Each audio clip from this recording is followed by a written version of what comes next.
¿Por qué aparecen titulares absurdos todos los días? Porque los estudios se interpretan mal. ¡Punto! ¿Qué pasa, compañeros? Hacía tiempo que nos traía un tema fresco sobre ayuno intermitente. Y el vídeo de hoy es fresquísimo, es fresquérrimo. Ha salido un estudio publicado hace unos días, creo que se publicó el día 2 de marzo, sobre ayuno intermitente. A día de hoy estoy grabando esto el 8 de marzo, por lo tanto, fresquísimo. Bien. Ese estudio pues se ha hecho eco, como suele ocurrir en muchos medios, muchos periódicos digitales, muchos medios digitales, y las conclusiones os han sorprendido a muchos de vosotros, me lo habéis dicho, porque los medios, la conclusión que han sacado del estudio es que el ayuno intermitente no te ayuda a perder grasa visceral, o que no es tan eficiente haciéndote perder grasa visceral, o que la grasa visceral es resistente al ayuno intermitente. Bien, hoy aquí, ahora vamos a analizar con nuestra querida pizarrita este estudio tan bonito, porque la verdad es que es muy bonito y doy mi más sincera enhorabuena a los participantes y a los investigadores de este estudio, y veréis que las conclusiones del mismo quizás sean muy diferentes a lo que habéis leído o habéis visto en los medios.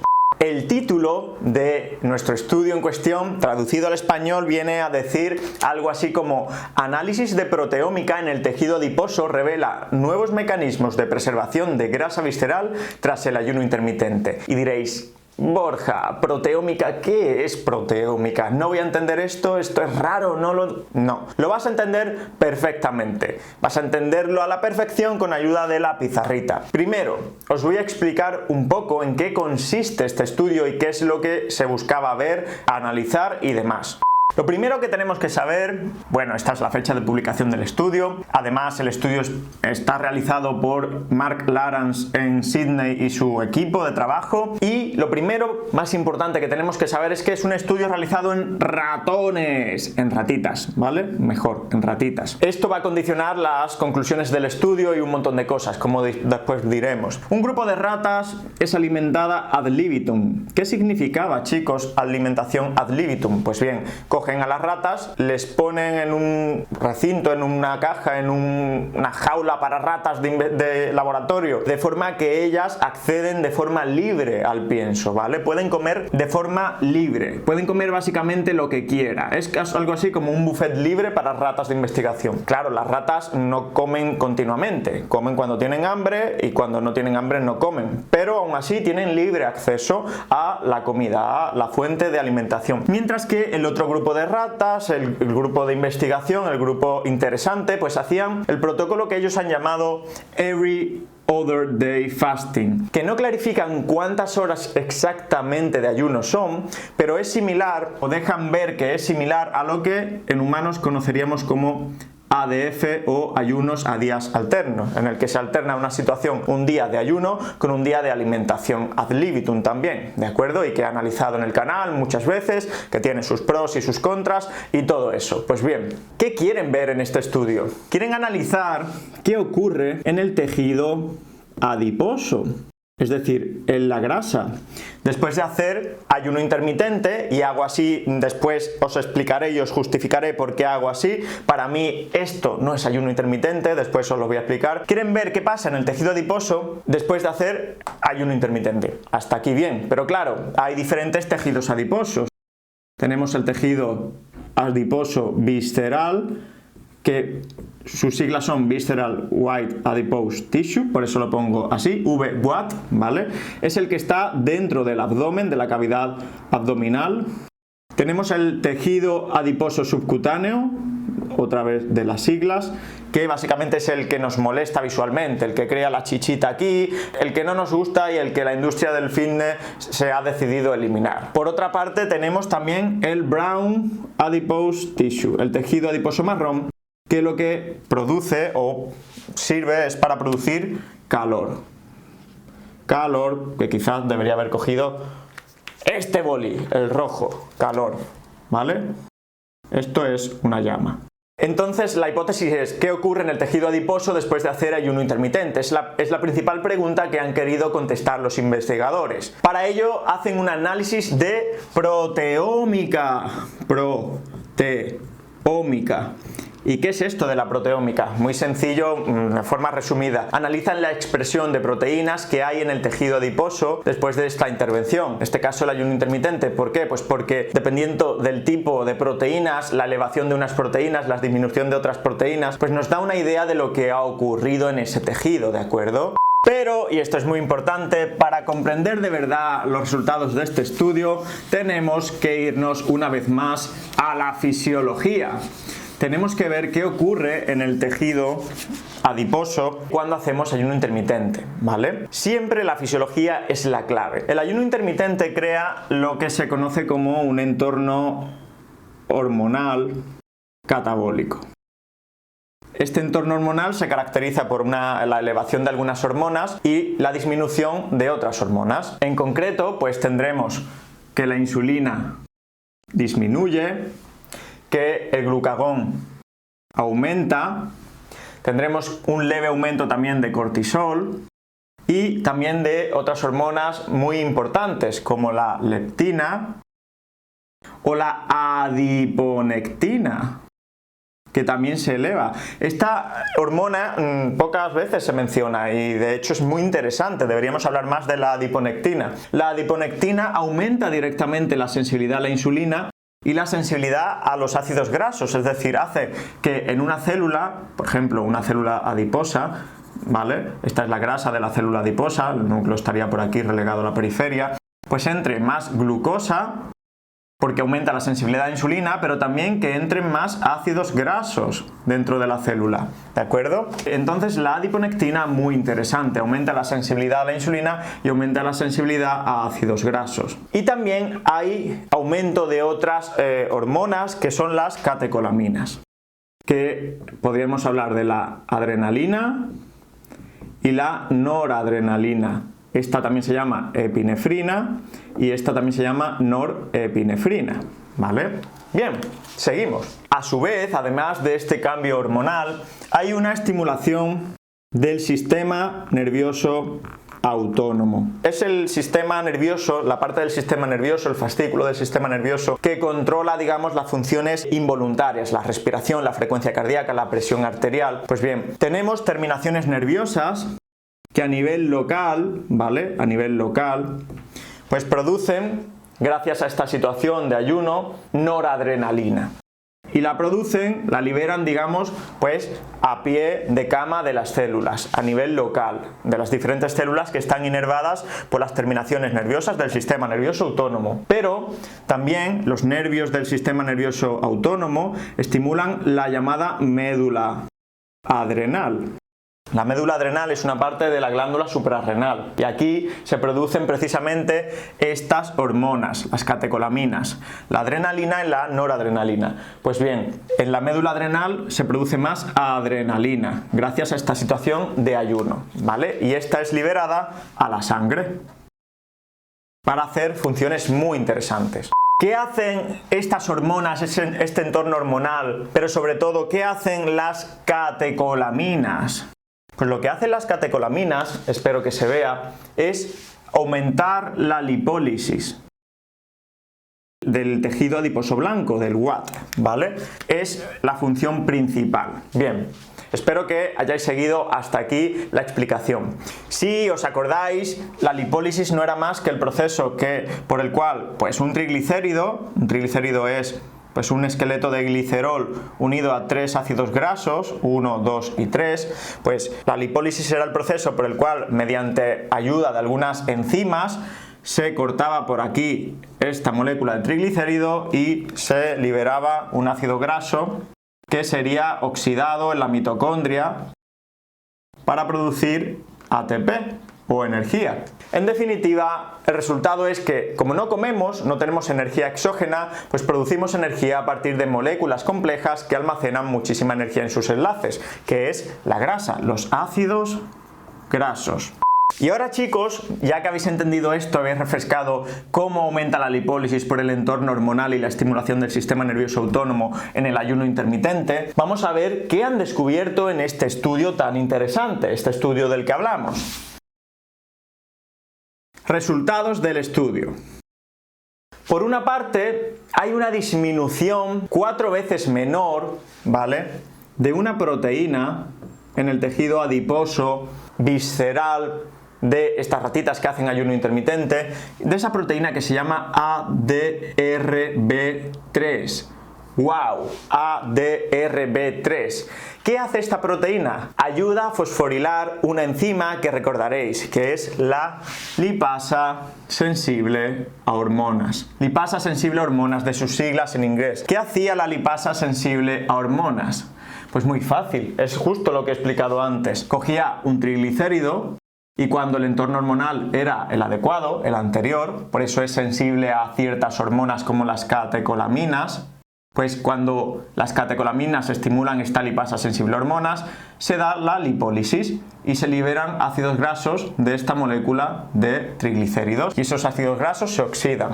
Se produce energía a partir de ellos. Esta enzima, la lipasa sensible a hormonas, solo se activa cuando está fosforilada. ¿Qué significa fosforilada? Pues cuando tiene un fósforo pegado a ella, ¿vale? Esta es la fosforilación. Entonces, ADRB3 es una proteína que ayuda a la fosforilación de la lipasa sensible a hormonas. Si disminuye esta proteína, disminuye la fosforilación de la lipasa sensible a hormonas y disminuye la lipólisis de estos triglicéridos. Por eso la conclusión de este estudio ha sido que el ayuno intermitente disminuye la lipólisis de estos triglicéridos. Bien, ahora os vamos a explicar por qué esto no puede ser concluido de esta forma, no se puede sacar esa conclusión.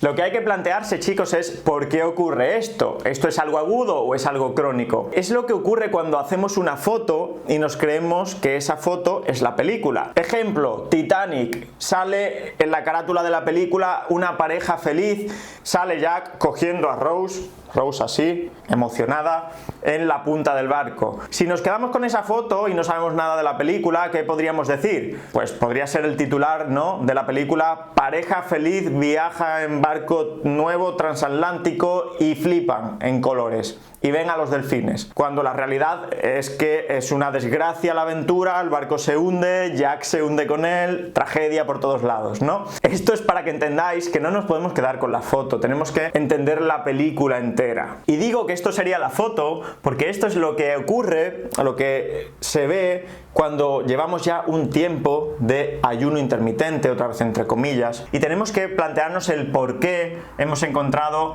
esta disminución de esta proteína, ¿no?, en el contexto de pues toda la, digamos, todo el proceso desde principio a fin. También se han encontrado un aumento por 2 de proteínas mitocondriales. Es decir, de proteínas de las mitocondrias. ¿Esto por qué ocurre? Pues ocurre porque hay construcción de nuevas mitocondrias. Aunque los ácidos grasos, en este caso, se construyen en el citosol de la célula, la mitocondria cumple un papel esencial porque aporta una molécula que es el acetilcoenzima A, que es básico para la construcción de nuevos ácidos grasos. Y diréis, ¿para qué quiero construir nuevos ácidos grasos? Pues bien, la célula, recordad, en una situación de ayuno está perdiendo continuamente mediante la lipólisis ácidos grasos. Y la homeostasis nos dice que la célula se encarga de producir nuevos ácidos grasos, porque exactamente la célula se quiere defender de esa lipólisis, que es un poco la tesis central de este estudio. Pues bien, la mitocondria, como es el órgano encargado de aportar energía para cualquier proceso celular anabólico, pues tiene que reforzarse y por eso se encuentran más proteínas mitocondriales, es decir, hay más mitogénesis, hay mayor número de mitocondrias con el ayuno intermitente, algo que también se ha concluido en estudios previos. Y esto es bueno, pero los medios no mencionan esto. Es bueno que haya más mitocondrias. ¿Qué hay más? ¿Qué más se ha encontrado? Pues más enzimas de síntesis de ácidos grasos, porque no solo necesitamos proteínas mitocondriales y mitocondrias, también necesitamos enzimas como la ácido graso sintasa para formar nuevos ácidos grasos, ya que se está liberando ácidos grasos antiguos por la lipólisis. Y hay menor expresión de otra proteína que es la AKP12. AKP12, ¿vale? ¿Qué está pasando aquí? Se trata de una adaptación fisiológica al ayuno, al protocolo de ayuno que llaman every other day fasting. Soy reacio a llamar a esto ayuno intermitente. A ver, chicos, es como si cogemos a un corredor de fondo, un maratoniano, y medimos su grosor del ventrículo izquierdo del corazón. Y resulta que nos asustamos porque es más grande que el de una persona sedentaria. Sin embargo, esto es una adaptación a ese estresor, en ese caso el ejercicio, y busca mantener la homeostasis, no busca otra cosa, busca mantener el equilibrio y que el corazón pueda bombear suficiente sangre a todo el cuerpo cuando nuestro corredor, nuestro maratoniano, pues haga ese súper esfuerzo. Por eso hablo antes de ver una foto y no la película. La foto aquí sería el corazón hipertrofiado de este deportista. ¿Nos asustamos? No.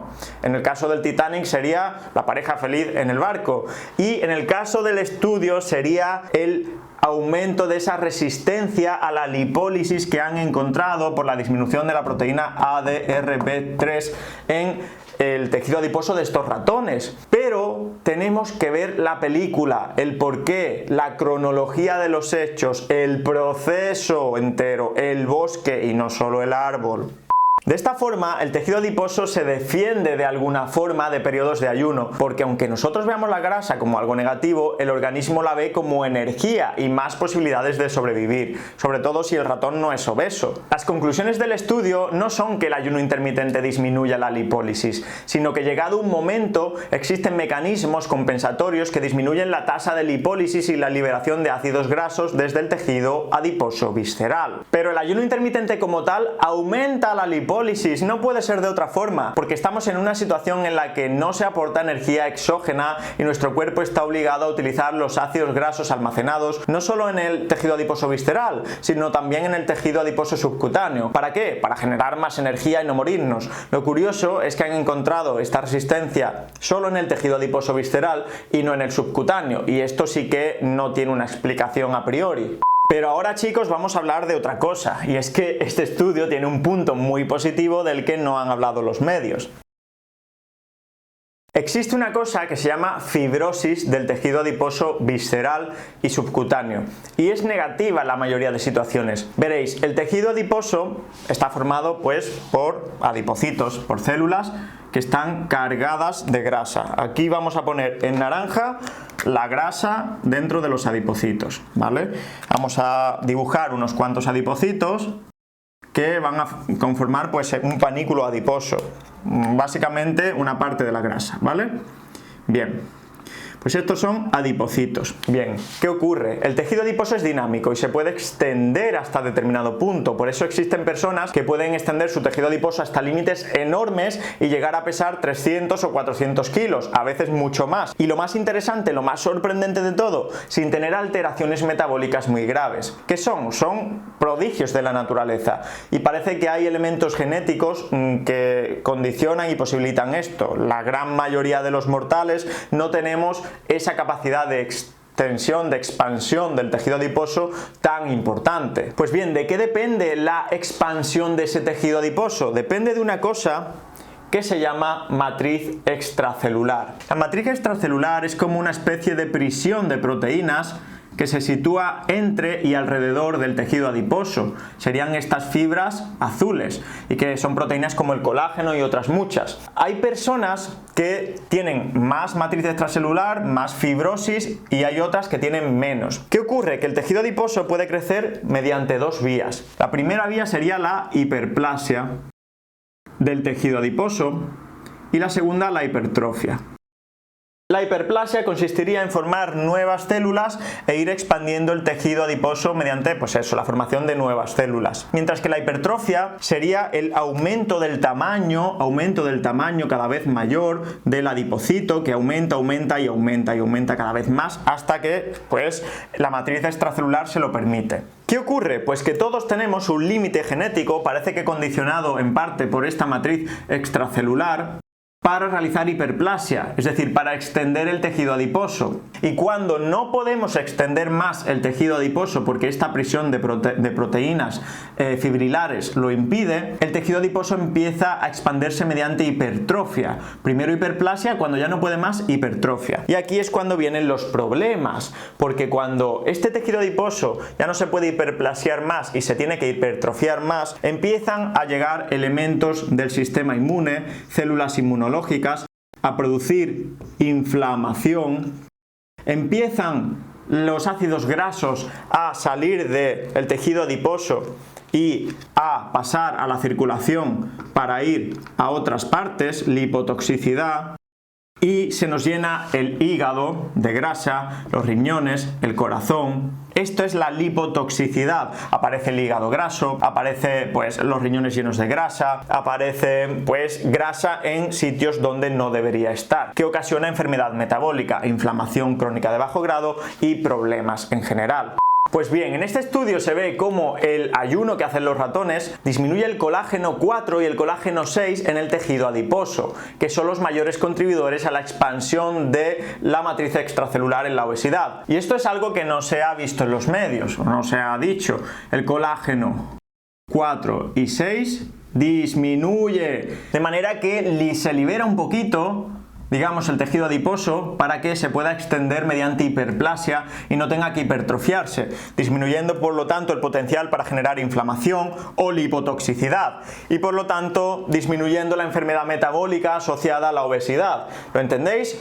Entonces, chicos, esto es muy importante. Como conclusión al tema de la hiperplasia y la hipertrofia, cuando hay demasiada hipertrofia en el adipocito, en cada una de las células adiposas, comienzan los problemas. Llega el sistema inmunológico, estas son las células del sistema inmunológico, infiltran el tejido adiposo, se produce la inflamación del tejido adiposo y como este no puede expandirse más por hiperplasia, comienza a colonizar otros órganos y sistemas. El hígado se vuelve graso, los riñones se vuelven graso, el corazón tiene grasa. Esto es el fenómeno que conocemos como lipotoxicidad, que se suma a la inflamación crónica de bajo grado. Entonces tenemos 1. Inflamación crónica de bajo grado, 2. Lipotoxicidad.